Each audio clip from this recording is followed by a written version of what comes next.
नमस्कार दोस्तों, स्वागत है आपका हमारे फिनाडोबे यूट्यूब चैनल पर। दोस्तों, हम सभी ने कभी ना कभी बैंक से डेबिट कार्ड या क्रेडिट कार्ड जरूर लिया होगा और रोजमर्रा के लेन देन में उसका इस्तेमाल भी करते हैं। चाहे एटीएम से पैसे निकालना हो, ऑनलाइन शॉपिंग करनी हो या फिर दुकानों पर पेमेंट करना हो। लेकिन क्या आपने कभी गौर किया है कि इन कार्ड्स के ऊपर या नीचे वीजा, मास्टर कार्ड, रुपे जैसे नाम क्यों लिखे होते हैं? क्या ये किसी ब्रांड के नाम है? क्या ये आपके बैंक के नाम से जुड़े हैं? और सबसे बड़ी बात, कैसे हम किसी एक बैंक का कार्ड लेकर किसी दूसरे बैंक के एटीएम से पैसा निकाल लेते हैं? आज के इस वीडियो में हम यही सब कुछ विस्तार से और आसान भाषा में समझने वाले हैं। वीजा, मास्टर कार्ड, रुपए आखिर हैं क्या? सबसे पहले, ये जो नाम आपने अपने कार्ड पर देखे हैं, जैसे कि वीजा, मास्टर कार्ड, रुपए, ये असल में नेटवर्क कंपनियां हैं। ये बैंक नहीं है। इनका काम न तो आपका अकाउंट मैनेज करना है, न पैसे जमा करना और न ही लोन देना।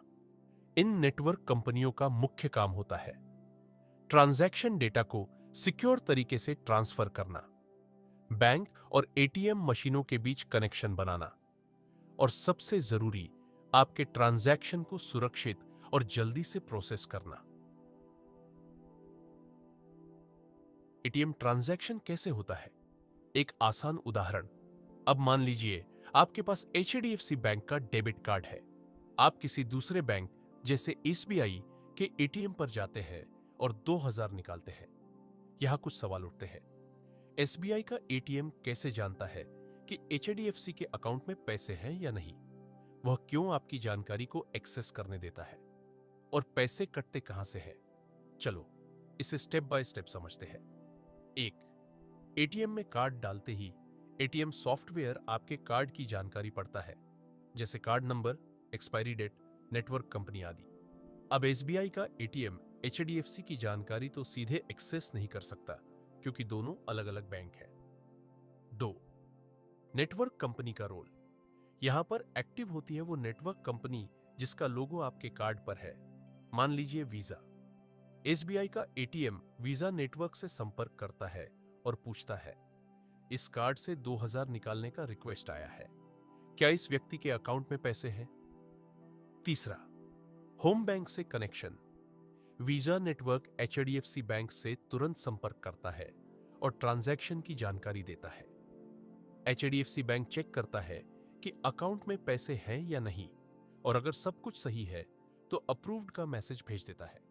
For transaction confirmation, visa network SBI के एटीएम को बताता है, हाँ पैसा है, दे सकते हो। अब एटीएम से 2000 निकल जाता है। 5, सेटलमेंट प्रोसेस।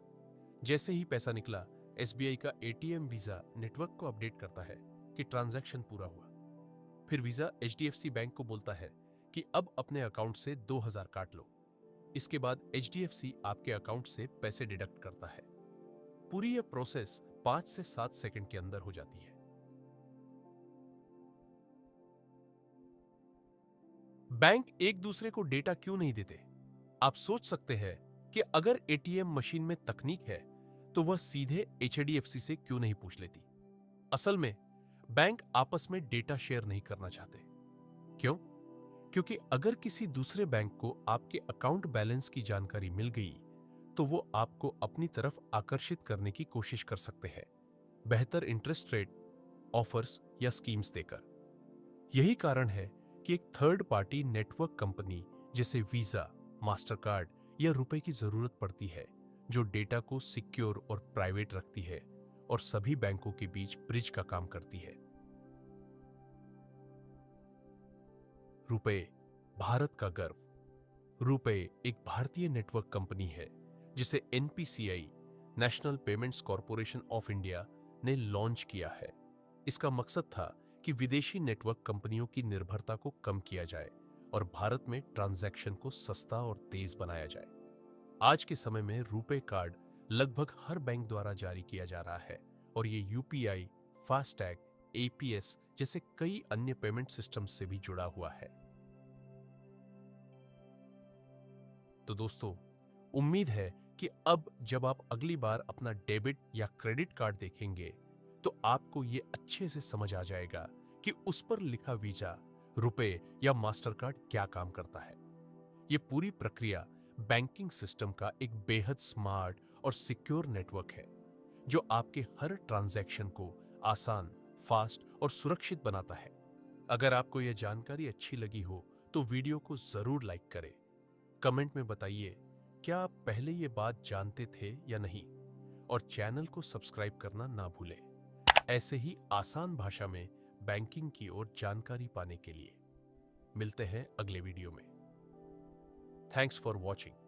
जय हिंद।